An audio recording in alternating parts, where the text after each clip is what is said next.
Saúde, amada igreja, com a paz do Senhor Jesus. Amém? Convido a igreja a abrir as vossas Bíblias em Gênesis 37. Antes de mais nada, gostaria de agradecer ao pastor Adriano, que infelizmente não pôde vir hoje, e também ao pastor, porque nada acontece se não passa pelo pastor. Obrigada pela confiança. Acho que às vezes eles confiam mais em mim do que eu mesma, mas glória a Deus por isso. Vamos fazer a leitura então, irmãos. Gênesis 37. E Jacó habitou na terra das peregrinações de seu pai, na terra de Canaã. Estas são as gerações de Jacó. Sendo José, de 17 anos, apacentava as ovelhas com seus irmãos. Sendo ainda jovem, andava com os filhos de Bila e com os filhos de Zilpa, mulheres de seu pai. Porém, José trazia más notícias deles a seu pai. E Israel amava José mais do que todos os seus filhos, porque ele era filho da sua velhice, e fez uma túnica de várias cores. Vendo, pois, seus irmãos que seu pai o amava mais do que todos os seus irmãos, aborreceram-o e não podiam falar com ele pacificamente. Amém? Poder acomodar-vos. Então, vou fazer um breve reassunto da história de José, apesar de que toda a igreja já conhece. José era o segundo filho mais novo da casa de Jacó, mais conhecido como Israel, porque o Senhor trocou o seu nome. O primeiro filho mais novo era Benjamim. José e Benjamim eram filhos de Raquel, a mulher no qual Jacó mais amou. José tinha mais 10 irmãos mais velhos, que eram filhos das outras esposas, né? E por José ser o primeiro filho da sua amada Raquel, ele era considerado o filho preferido de Israel ou Jacó. Isso trazia muita inveja, muita raiva entre os seus irmãos. Até porque Jacó fez uma túnica muito bela, de várias cores, para o seu filho. E os outros irmãos, obviamente, ficaram muito ressentidos, porque eles se sentiam rejeitados, né? Por causa disso. E José, ele sempre teve revelações através de sonhos, né? E um desses sonhos que ele teve, ele compartilhou com os irmãos e com o pai, dizendo que neste sonho, ele via a sua família prostrada aos seus pés. E óbvio que eles se revoltaram, mas como assim? Nós prostrados aos teus pés? Não, né?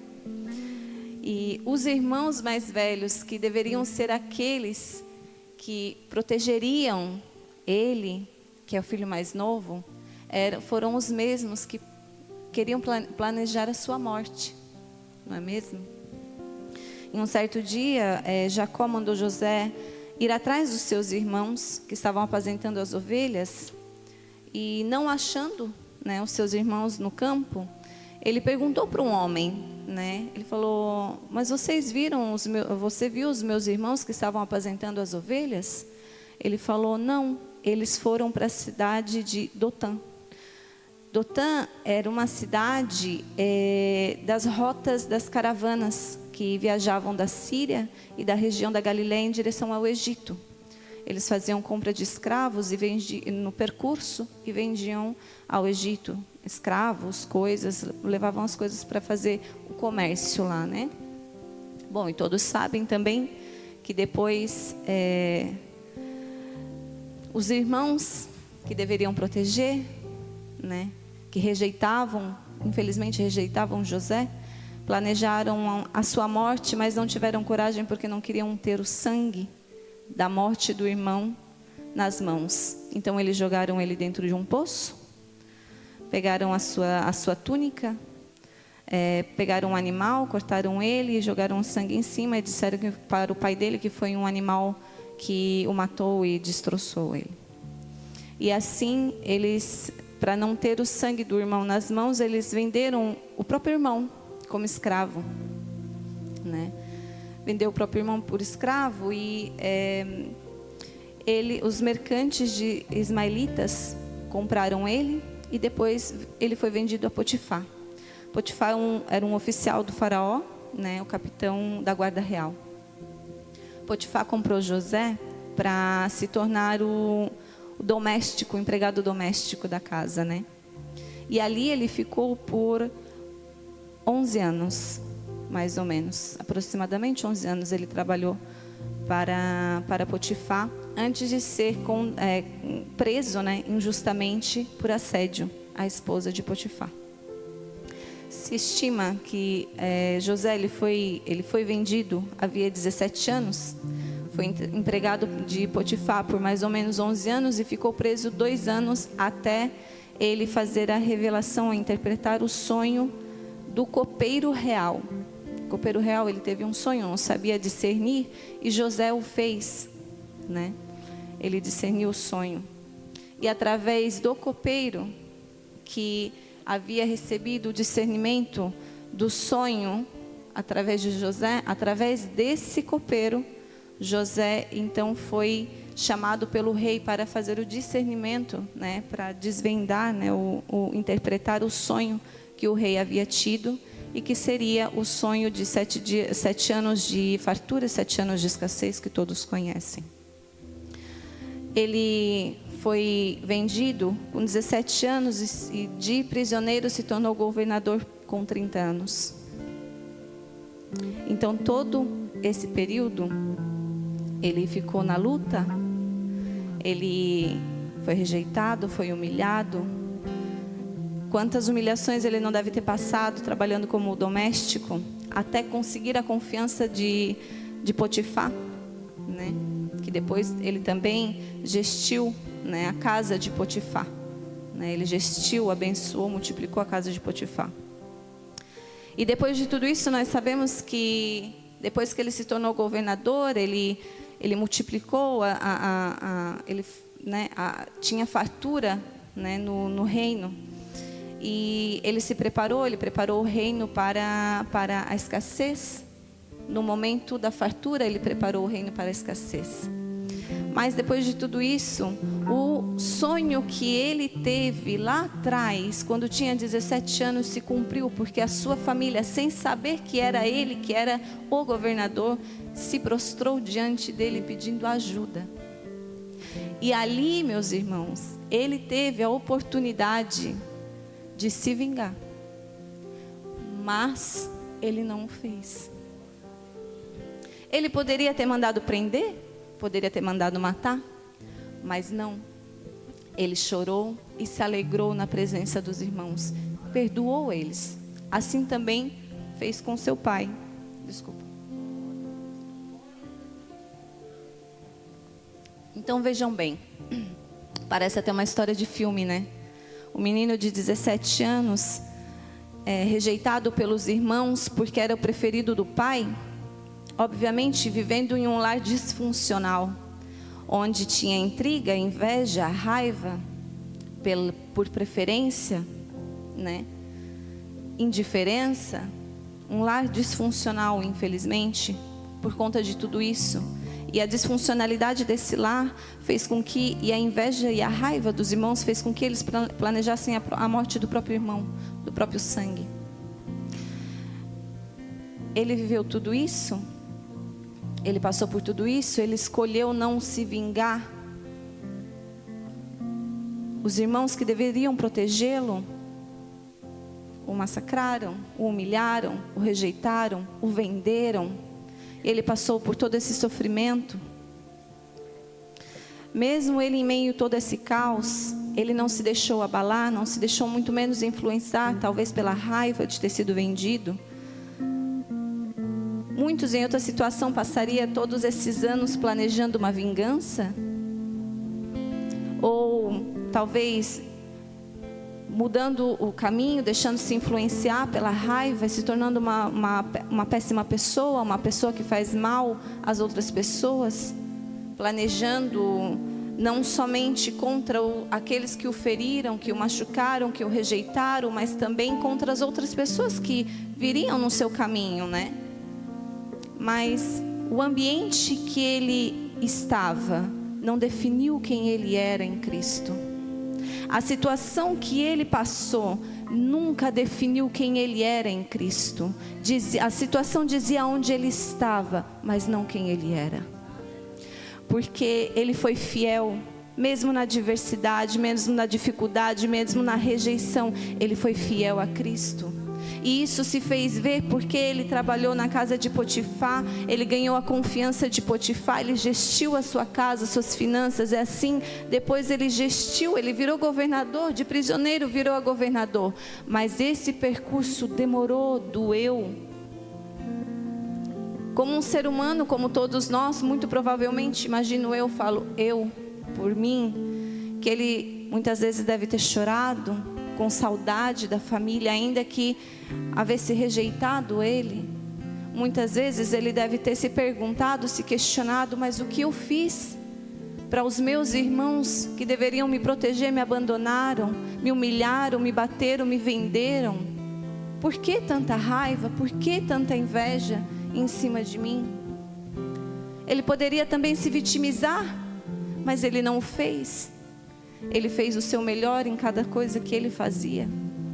Ele mostrou o amor de Cristo em cada coisa que ele fazia, porque tudo que ele fazia, o Senhor abençoava, o Senhor prosperava, e ele sempre estava na presença do Senhor, porque ele soube discernir os sonhos das pessoas certas.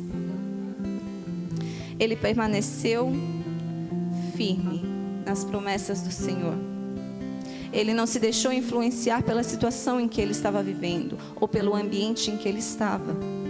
Ele honrou o Senhor, e assim o Senhor também o honrou quando lhe tornou governador. Ele demonstrou, ele poderia ter se vingado, mas ele demonstrou o que o Senhor o que Deus faz conosco todos os dias: amor e misericórdia para com aqueles que nos machucaram e nos feriram. E assim o Senhor o honrou cada vez mais. E não somente perdoou a sua família, ele trouxe para perto, deu terras, deu mantenimento. Eram mais de 70 pessoas. Ele manteve todas essas pessoas, abençoou toda a sua família. Ainda que no passado eles o feriram, o machucaram. Então, meus irmãos, não importa o que nós passamos. Não podemos abandonar a nossa identidade em Cristo. Não importa se a tua vida foi difícil lá atrás. Não importa se você viveu em um lar disfuncional, assim como eu, que cresci em um lar disfuncional. Meu pai bebia, às vezes batia na minha mãe, me rejeitou ainda no ventre da minha mãe. Vi muitas coisas, vi ele crescer, a minha irmã, de maneira diferente. Quando eu percebi isso, eu disse: eu tenho que me mexer, porque eu sei que eu não vou ter as mesmas coisas. Então eu preciso fazer algo. E eu sempre pensei: Senhor, permita que um dia eu tenha uma vida diferente. Eu não conhecia Cristo ainda. Eu era católica, eu também não me achava ali, eu ficava perdida, eu não sabia qual era o meu lugar. Eu estava em meio de coisas, de lugares, ambientes que não me definiam, que eu não me achava, mas eu ainda estava ali. Porque eu pensava: eu não me acho em nenhum lugar. Se eu ficar aqui, talvez eu me acostume. Eu queria me permitir influenciar pelos ambientes onde eu estava, mas Cristo já me estava vendo. Cristo estava só esperando a minha decisão de ir atrás dele, de dizer: Senhor, estou aqui. Apaga todo o meu passado, renova a minha vida, muda o meu futuro, porque aonde eu estou, a família em que eu vivo, não define quem eu sou em Ti, na Tua presença.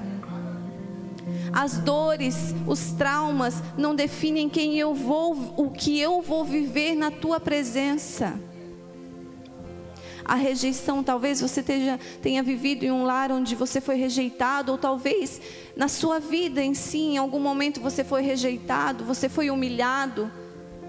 Talvez você tenha vivido em uma família em que seu pai ou alguém da sua família era alcoólatra e por muitas vezes ouviu palavras que te machucaram, que te fizeram cair, que você não conseguia mais levantar. Mas o Senhor, Ele te viu. Ele nunca te abandonou.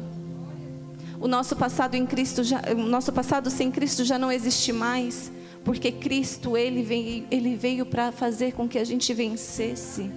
O sacrifício dele nunca foi em vão. Ainda que José tenha passado tudo o que ele passou, o Senhor sempre se fez presente nas pequenas coisas. E ele não negou Jesus. Ele permaneceu ali, com seu caráter intacto, com a sua identidade em Cristo definida. Porque o que nós vivemos no passado já não conta mais. Ele passou. Daqui para frente, quem define a nossa vida é o Senhor. Ele escreveu uma nova história, assim como a escreveu para José, quando o tornou governador. Ainda que ele teve que viver um percurso difícil, passar por um momento difícil, o Senhor o preparou para receber essa grande vitória. O Senhor o honrou.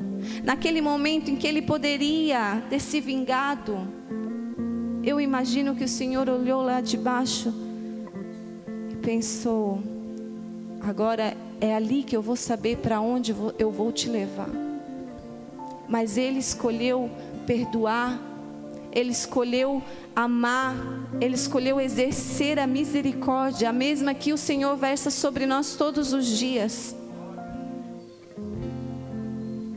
O passado sem Jesus nunca definiu quem você é. Ele definia onde você estava, a circunstância em que você estava. Mas com Cristo, as nossas roupas foram lavadas, os nossos pecados foram cancelados, as nossas dores foram tiradas com a mão, os nossos traumas foram sarados, as feridas curadas. O choro, a lágrima foi enxuta, porque Ele morreu lá na cruz para nos salvar, para nos purificar, para nos libertar de todo esse sofrimento do passado. A nossa vida sem Jesus é morta, morreu, não existe mais, está enterrada. Mas a nossa vida com Cristo, a nossa identidade com Cristo deve ser firmada todos os dias, quando nós vamos dormir, é quando nós acordamos, falando que: Senhor, versa sobre mim a tua misericórdia, lava mais uma vez as minhas vestes, perdoa os meus pecados, cura os meus traumas, cura as minhas feridas, Senhor. Pai, eu já fui rejeitada lá atrás, mas o Senhor nunca me rejeita. O Senhor não me rejeita. Eu sou filha amada. Eu fui desejada por Ti, Senhor. Porque hoje eu estou aqui para Te glorificar, para exaltar o Teu nome. Não é para a minha glória, mas sim para a Tua. Que nós diminuamos na Sua presença e que Ele cresça cada dia mais. Nós não podemos esquecer que não importa quem nós fomos, não importa onde nós estávamos ou o que nós fizemos, não importa nada disso. O Senhor é conosco. Deus nunca desiste de nós. Ele nunca desiste de nós. Nós devemos lembrar que Ele nos amou primeiro. Ele nos amou primeiro quando Ele morreu na cruz e versou o seu sangue por nós. Ele nos amou primeiro quando nós estávamos no fundo do poço, quando nós estávamos caídos e não tínhamos força para levantar. Ele nos amou primeiro quando olhou, ainda que nós estávamos em um mundo de pecado. Ele nos olhou e nos amou primeiro. E nada que o mundo possa falar do teu passado vai manchar a tua reputação do teu futuro com o Senhor. Porque o teu passado já não existe mais. As tuas dores, os teus sofrimentos não existem mais. Eu convido a Michelle e o Caliston para louvar uma canção. Obviamente eu não vou fazer isso, eu não vou louvar, porque senão os irmãos vão sair correndo. Cada um sabe o seu lugar, eu sei o meu.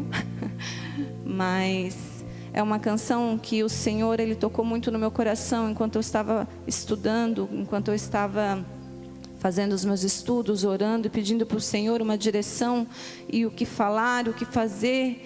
E enquanto eu fazia as minhas anotações, os meus apontos, o Senhor começou a tocar esse hino na minha cabeça. E eu falei assim: Senhor, é para a honra e a glória do Teu nome, é para aquecer, acalmar o coração da nossa igreja, porque todo dia nós pecamos, todo dia nós erramos, mas não importa, às vezes nós estamos tristes e lembramos do nosso passado com desprezo, mas irmãos, lembre-se, por causa do passado, o nosso passado, nós estamos aqui hoje. Infelizmente, muitas vezes o nosso passado nos levou a chorar, nos levou a momentos difíceis, mas é graças a esse passado que nós estamos aqui hoje glorificando o nome dEle. Que nós tenhamos a mesma misericórdia, o mesmo amor que José teve. Que nós tenhamos o mesmo motivo de ter a identidade definida. Porque em todas as situações, em todos aqueles anos de escravidão, em todos aqueles anos que ele trabalhou, que ele foi preso, que ele passou todas as lutas, todas as provas, às vezes sozinho, chorando, magoado, abatido, ele manteve a sua identidade firme no Senhor. Hoje a igreja precisa disso. A gente precisa saber a nossa identidade, onde nós estamos em Cristo. Nós temos que recordar, o ambiente que nós estamos pode influenciar o nosso futuro, mas não define quem nós somos em Cristo. Amém? Agradeço a oportunidade.